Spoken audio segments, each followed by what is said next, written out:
영수야, 너 아파트 팔고 뉴질랜드 투자 이민 가자. 뭐, 갑자기 뉴질랜드. 동현아, 너 미쳤어? 아니야, 정말 좋은 기회라니까. 4억만 투자하면 영주권도 주고 리조트도 지어준대. 4억. 내 퇴직금 전부잖아. 걱정 마. 나도 같이 갈 거야. 우리 손주들까지 조기 유학 보낼 수 있다고. 이 대화가 제 인생을 완전히 바꿔놓았습니다. 그리고 지금, 저는 동생 집 작은 방에서 배달 아르바이트를 하며 살고 있습니다.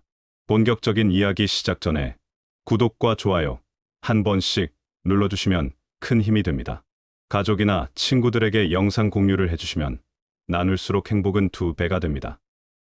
안녕하세요. 저는 올해 65 김영수라고 합니다. 작년 가을 저는 한 공기업에서 33년의 직장 생활을 마치고 정년 퇴직을 했습니다. 33년이라는 긴 세월. 정말 인생의 절반을 회사에서 보낸 셈이죠. 마지막 날 퇴직식에서 받은 꽃다발과 박수. 그리고 그동안 수고 많으셨습니다라는 동료들의 따뜻한 인사말이 아직도 기억에 생생합니다. 그 순간 정말 감회가 새로웠어요. 20대 말에 입사해서 50대 말까지 제 인생의 가장 중요한 시기를 회사에서 보냈거든요. 퇴직 후 집으로 돌아오는 길에 그래도 직장 생활을 성실하게 해냈다는 뿌듯함과 동시에 복잡한 감정이 밀려왔습니다. 이제 정말 새로운 인생이 시작되는구나 하는 생각과 함께 막막한 기분도 들었어요. 퇴직 후 반년 동안은 정말 여유롭게 지냈습니다. 33년간의 직장 생활에서 벗어나 처음 맛보는 자유로움이었어요. 아내와 국내외 여행도 많이 다니고 평소 바빠서 읽지 못했던 책들도 읽으면서 여유로운 시간을 보냈죠. 제주도 여행에서는 한라산에도 올라가고 성산일 출봉해서 일출도 보고 정말 오랜만에 아내와 둘만의 시간을 가질 수 있었어요. 부산에서는 해운대 바닷가를 걸으며 앞으로 어떻게 살아갈지에 대한 이야기도 나눴습니다. 여보, 우리 이제 정말 자유로워졌네요. 그러게요. 이렇게 여유롭게 지내는 게 언제만인지. 일본 온천 여행도 다녀왔는데 베프와 유후인의 온천에 몸을 담그고 있으니 그동안의 스트레스가 다 녹아내리는 기분이었습니다. 정말 힐링이 되는 시간이었어요. 그렇게 평온하게 지내던 어느 날, 그 평온함이 완전히 깨져버리는 일이 생겼습니다. 지금 생각해보면 그날이 제 인생의 분기점이었던 것 같아요. 저는 젊은 시절부터 꿈꿔왔던 전원 생활을 위해 귀촌을 결심하고 아내와 함께 시골 전원주택을 알아보러 다녔습니다.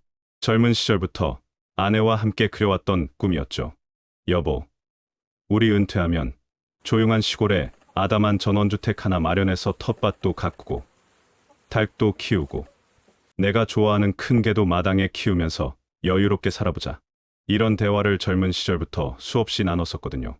회사 일로 스트레스 받을 때마다 언젠가는 시골에 가서 자연과 함께 살겠다는 게 저희 부부의 로망이었어요. 그래서 평소에 여행으로 자주 갔던 강원도 평창 인근 지역의 땅을 알아보고 있었고 한옥 스타일의 아담한 전원주택을 지을 구체적인 계획까지 세워놓은 상태였습니다. 부동산도 몇 곳 둘러보고 건축업체도 알아보고 심지어 어떤 작물을 심을지까지 계획을 세워놨었어요. 평창 쪽 땅값이 평방미터당 15만 원 정도 하는데 1000평 정도면 1억 5천만 원. 거기에 한옥 스타일 주택을 지으면 2억 원 정도. 총 3억 5천만 원 정도면 될 것 같았습니다. 제 퇴직금으로는 충분히 가능한 금액이었죠. 텃밭에는 상추, 배추, 무, 고추, 토마토 같은 기본적인 채소들을 심고 한편에는 과수원도 만들어서 사과나무, 배나무도 심어볼 생각이었어요. 그리고 마당 한쪽에는 닭장을 만들어서 토종닭도 몇 마리 키우고 말이에요. 정말 설레는 계획이었습니다. 아침에 일어나서 신선한 공기를 마시고 텃밭에서 직접 기른 채소로 식사를 하고 저녁에는 마당에서 별을 바라보며 차 한 잔. 상상만 해도 행복했어요. 그런데 어느 날 같은 회사에서 함께 정년퇴직한 입사동기 이동현이 저희 집을 찾아왔습니다. 동현이는 저와 같은 회사에 입사해서 30년 넘게 함께한 절친한 친구였죠. 저와 똑같은 날 퇴직을 한 사이였고 인생의 희로애락을 함께 겪어온 친구였습니다. 동현이와 저는 정말 각별한 사이였어요.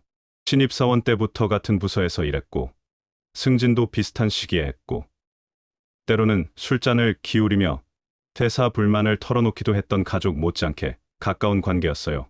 결혼식도 서로 주례를 봐줬고, 아이들이 태어났을 때도 서로 축하해줬고, 정말 인생의 동반자 같은 존재였습니다. 회사에서 힘든 일이 있을 때마다 서로 의지가 되어줬던 친구였어요. 그날 동현이가 제게 이런 이야기를 하더군요. 영수야, 내가 말한 전원 생활 아이디어 말이야. 사실 나도 진지하게 고민해봤는데 요즘 한국 시골 상황이 예전 같지 않다더라. 시골 텃세가 생각보다 심각하다고 하던데 내 지인들이 새로 정착하려고 하면 마을 행사에 비싼 찬조금을 내야 하고 각종 마을 일에 의무적으로 참여해야 한다는 소리를 들었어. 동현이는 계속해서 말했습니다. 실제로 귀촌 실패 사례 중에서 지역 주민들과의 갈등으로 적응하지 못해서 다시 도시로 돌아온 경우가 상당히 많다고 해. 우리 먼 친척 중에도 몇 년 전에 충청도 어느 시골로 귀촌했다가 3년 만에 포기하고 서울로 돌아온 사람이 있거든. 무슨 일이 있었는데? 마을 행사 때마다 돈을 내라고 하고 농사일도 도와달라고 하고 심지어 마을 회의에도 의무적으로 참석해야 한다고 하더라고. 도시에서 온 사람들은 농사도 모르고 마을 일도 서툴다고 뒤에서 흉보기도 하고 동현이의 말을 듣고 보니 확실히 우려스러운 부분이 있었습니다. 아름다운 자연과 전원 생활을 꿈꾸며 귀촌을 했다가 현실의 벽에 부딪혀 실패하는 경우가 적지 않다는 이야기를 종종 들었거든요. 그래서 말인데 영수야, 차라리 우리 함께 뉴질랜드로 가보는 게 어떨까? 우리 둘이 같이 가면 외롭지도 않고 정말 멋진 노후를 보낼 수 있을 것 같은데? 동현이는 성격도 잘 맞는 친구이고 직장 생활하면서 가족보다도 더 많은 시간을 함께 보낸 친구라서 그 제안에 마음이 많이 흔들렸습니다. 한국 시골 생활이 나쁘다는 건 아니지만 동현이가 그려주는 그 자연 속 삶의 모습이 왠지 더 매력적으로 느껴졌거든요. 뉴질랜드는 정말 깨끗하고 아름다운 나라야. 범죄율도 낮고 물가도 상대적으로 안정적이고 무엇보다 조용하고 평화로운 분위기가 은퇴자들에게는 최고지. 그리고 영어권 국가니까 손주들 교육에도 좋고 말이야. 게다가 뉴질랜드는 은퇴자들에게 굉장히 우호적인 나라라고 알려져 있었습니다. 범죄율도 낮고 물가도 상대적으로 안정적이며 무엇보다 조용하고 평화로운 분위기가 정말 마음에 들었어요. 그리고 영수야, 뉴질랜드는 사계절이 뚜렷하면서도 겨울이 그렇게 춥지 않아. 우리나라처럼 영하로 떨어지는 경우가 거의 없다고 하더라고. 관절이 안 좋은 우리 나이에는 딱 좋잖아. 또한 저희가 먼저 가서 정착하고 기반을 다져놓으면 나중에 손주들을 데려와서 자연스럽게 조기 유학도 가능할 것 같았습니다. 뉴질랜드 교육 시스템이 영국식 교육 시스템을 따라가고 있어서 선진적이라고 하더군요. 실제로 우리나라에서도 이런 이유로 뉴질랜드 조기 유학을 가는 가정들이 꽤 많다고 들었습니다. 특히 자연 속에서 스트레스 없이 아이들을 키울 수 있다는 점이 매력적이었어요. 그 후로 며칠간 정말 많은 고민을 했습니다. 과연 내가 한국을 떠나 멀고 먼 뉴질랜드까지 가서 살아도 괜찮을까? 낯선 땅에서 영어도 서툰 상태로 무모한 도전을 하는 건 아닐까? 하지만 한편으로는 설레는 마음도 있었어요. 새로운 도전, 새로운 환경에서의 삶이라는 것이 왠지 흥미롭게 느껴졌거든요. 33년간의 규칙적인 직장 생활에서 벗어나 완전히 새로운 인생을 살아보는 것도 나쁘지 않을 것 같았습니다. 저녁 식사 시간에 아내에게 조심스럽게 이야기를 꺼냈습니다. 여보, 우리 뉴질랜드에 가서 살아보는 건 어떨까? 아내는 처음엔 놀라더군요. 뉴질랜드요? 갑자기 왜요? 그런데 정말 괜찮을까요? 이 나이에 이민이라는 게 쉬운 일이 아니잖아요. 동현이가 함께 가자고 하는데 둘이 같이 가면 외롭지도 않을 것 같고 그리고 뉴질랜드는 정말 살기 좋은 나라라고 하던데 아내도 처음엔 걱정스러워했지만 점점 관심을 보이기 시작했어요. 그런데 정말 안전한 나라인가요? 우리가 가서 적응할 수 있을까요? 뉴질랜드는 세계에서 가장 안전한 나라 중 하나라고 해. 그리고 한국인 커뮤니티도 있어서 처음엔 도움을 받을 수 있을 것 같아.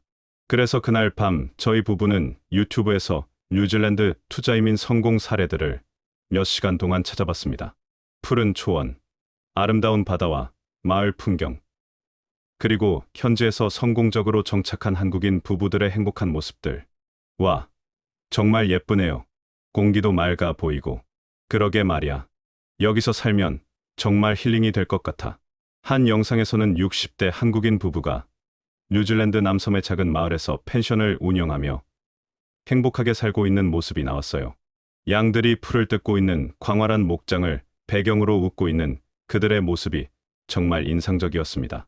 또 다른 영상에서는 한국인 가족이 오클랜드에서 카페를 운영하며 아이들을 키우는 모습이 나왔는데 아이들이 정말 자유롭고 행복해 보였어요. 한국에서는 볼 수 없는 여유로운 모습이었죠. 그 영상들을 보면서 저도 아내도 완전히 마음을 빼앗겨 버렸습니다.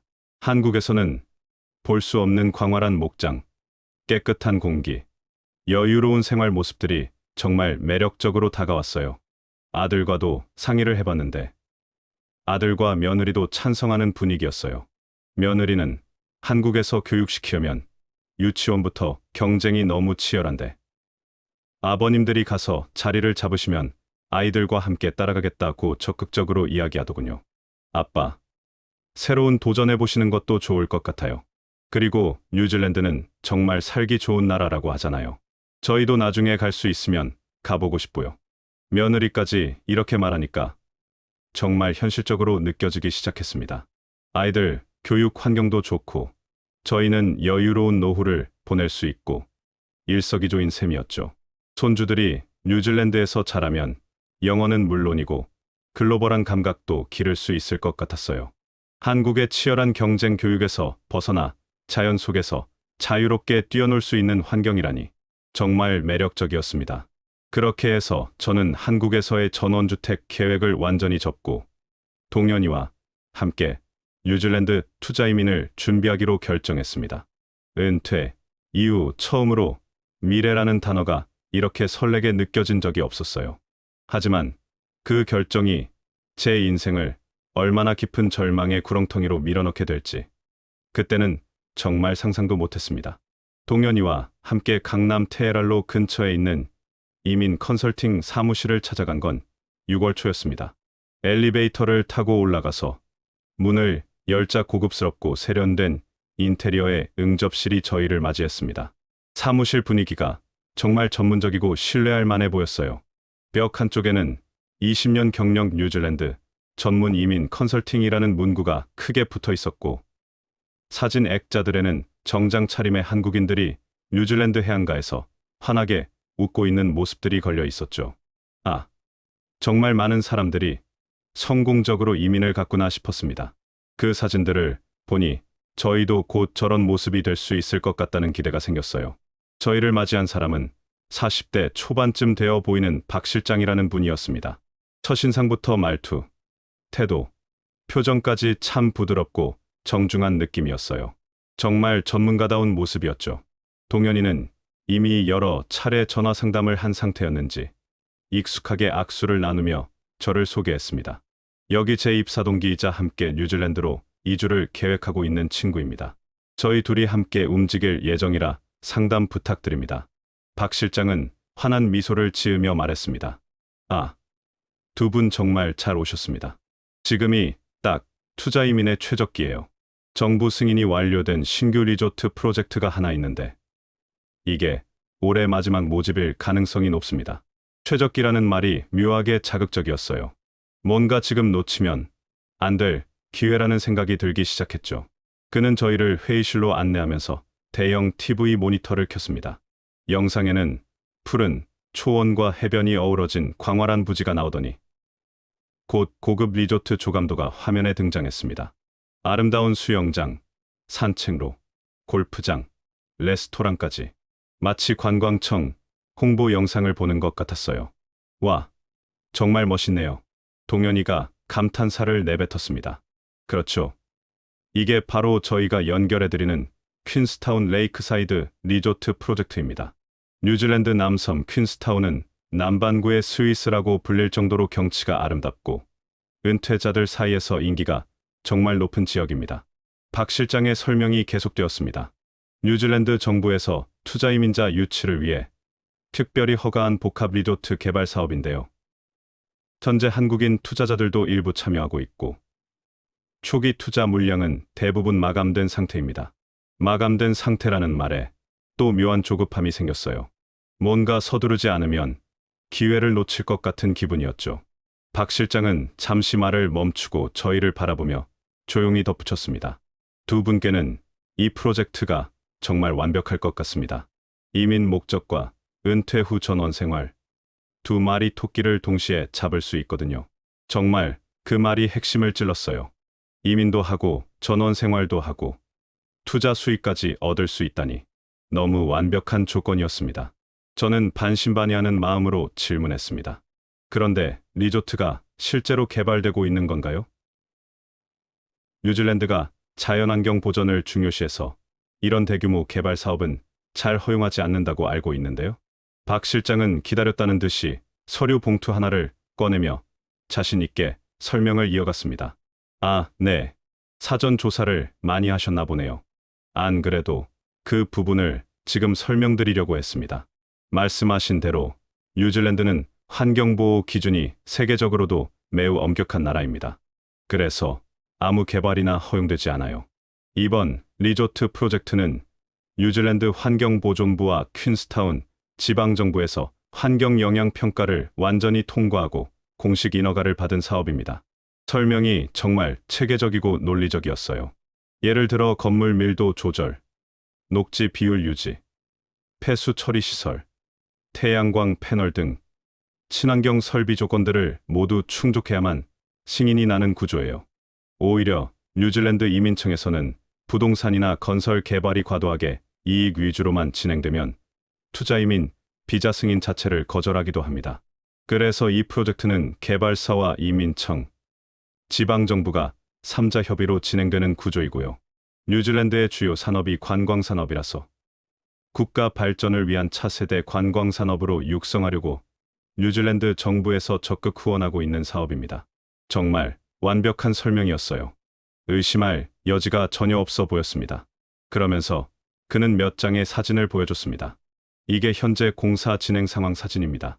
저희 직원이 지난달에 직접 현장에서 촬영한 겁니다. 사진 속에는 중장비들이 작업하고 있는 두지 현장과 공사 안내 간판, 기초공사 모습들이 찍혀 있었어요. 마치 저희가 의심하지 않도록 확신을 주려는 그런 모습이었죠. 와, 정말 공사가 진행되고 있네요. 동현이가 신기해하며 사진을 들여다봤습니다. 투자금은 대략 얼마 정도 들어가나요? 동현이가 현실적인 질문을 했습니다. 박 실장은 다시 웃으며 설명을 이어갔습니다. 뉴질랜드 투자 이민에는 정부에서 정한 기준이 있습니다. 현재 적용되는 프로그램은 Balanced Category인데요. 부동산 개발이나 프로젝트 지분 참여도 가능하고 일정 금액 이상 투자하시면 3년에서 5년 안에 영주권이 보장됩니다. 금액은요. 두 분이 공동 명의로 참여하시면 각자 약 4억 원 정도 투자하시면 됩니다. 그리고 일정 기간 이상만 체류하시면 되고요. 영어 시험 같은 것도 없습니다. 4억 원이면 제 퇴직금 중 상당 부분이긴 했지만 서울 근교 전원주택 한 채 짓는 비용과 크게 다르지 않았습니다. 게다가 여기는 단순한 전원 생활만이 아니라 영주권과 해외 거주 기회까지 주는 곳이었어요. 박 실장은 말을 이어갔습니다. 이건 전원 생활과 투자를 동시에 할 수 있는 정말 좋은 기회입니다. 지금 투자하시면 가족 모두가 함께 행복해질 수 있습니다. 며칠 후 동현이와 저는 현장 답사를 위해 뉴질랜드로 출발했습니다. 퀸스타운에 도착했을 때 창밖으로 펼쳐진 설산과 호수, 끝없이 이어진 들판은 정말 숨이 멎을 만큼 아름다웠습니다. 현지 담당자를 만나 리조트 공사 현장으로 향했습니다. 넓은 부지에 중장비들이 작업하고 있었고 입구에는 간판이 걸려 있었습니다. 여기가 1차 공사 구역입니다. 내년 3월이면 메인 로비동 골조가 올라가고 그 다음 해에는 입주 가능한 상태로 완공됩니다. 저희는 현지 은행에서 계좌 개설 절차를 밟았고 투자 이민 프로그램의 서류 작업도 순조롭게 진행되었습니다. 1차로 2억 원을 송금했고 나머지는 3개월 내로 납입하기로 계약했습니다. 한국으로 돌아온 후 박 실장에게서 이메일이 왔습니다. 1차 투자자 중 계약금 완납하신 분들은 조기 영주권 심사 대상에 포함되었습니다. 이번 달 내에 잔금 납입 시 6개월 내 영주권 승인 가능성이 높습니다. 저는 아파트 담보대출을 받아서 먼저 잔금을 납부했습니다. 아파트가 비교적 빨리 팔려서 대출을 정리한 후 순수하게 남은 돈은 약 1억 원 정도였고 그 돈은 생활비로 따로 보관해 두었습니다. 그런데 2달쯤 지나면서 이상한 조짐들이 나타나기 시작했습니다. 리조트 현장 쪽에 전화를 해도 담당자가 자주 바뀌고 현장 사진 업데이트가 끊기기 시작했습니다. 공사 진행 보고서도 한 달 넘도록 도착하지 않았고 내부 정비 중이라 다음 주에 공유드리겠다는 답변만 반복되었습니다. 그로부터 며칠 뒤 뉴질랜드 한인사회 온라인 게시판에 충격적인 글이 올라왔습니다. 퀸스타운 리조트 투자 조심하세요. 피해자 모임 모집 중 저희와 동일한 리조트 프로젝트에 투자했다는 이들이 부지가 가짜였다. 실체 없는 회사였다. 경고글을 올려두고 있었습니다. 믿기지 않았습니다. 다음날 동현이와 급하게 뉴질랜드행 비행기를 탔습니다. 퀸스타운에 도착해서 그 리조트 현장을 다시 찾아갔을 때 현장 입구는 완전히 막혀 있었고 공사 간판은 사라져 있었습니다. 부지 안에는 공사 장비는커녕 사람 그림자도 없었고 거대한 풀밭과 철조망만이 덩그러니 놓여 있었습니다. 그날 밤 뉴질랜드 정부 부동산 포털을 확인한 결과 그 부지는 12년 전 골프장 개발을 시도했다가 환경영향평가 반대로 개발 인허가가 거절된 실패 프로젝트였습니다. 심지어 습지 보호구역이 포함되어 향후 개발이 법적으로 제한된 땅이었죠. 박 실장과 개발사는 오래된 골프장 조감도를 수정해서 마치 정부 승인된 리조트처럼 꾸민 것이고 중장비는 다른 현장에서 임시로 들여와 이틀만 작업한 후 그 사진으로 투자자들을 속인 것이었습니다. 총 4억 원. 그것은 저의 노후, 아내의 미래, 아이들의 희망이었습니다. 하지만 모든 게 사라졌습니다. 귀국 후 저희는 더 이상 살던 집이 없어 동생 집 작은 방에 얹혀 살게 되었습니다. 아내는 스트레스로 폐렴 초기 증세까지 보였고 저는 노인 배달 아르바이트를 시작할 수밖에 없었습니다. 반년 후 아들 내외의 권유로 함께 살게 되었고 지금은 아내와 함께 노인복지관에서 재무 설계, 법률 상식 강의를 듣고 있습니다. 늦었지만 이제라도 제대로 배우려고 합니다. 은퇴 후 가장 큰 투자처는 바깥 세상이 아니라 가족과 나 자신 안에 있다는 걸 깨달았습니다. 너무 많은 걸 잃고 나서야 알게 된 교훈입니다. 여러분도 달콤한 투자 제안에 현혹되지 마시고 반드시 철저히 검증하시기 바랍니다. 저와 같은 실수를 하지 마세요. 끝까지 시청해 주셔서 진심으로 감사합니다. 이 영상이 도움이 되셨다면 구독과 좋아요 부탁드립니다.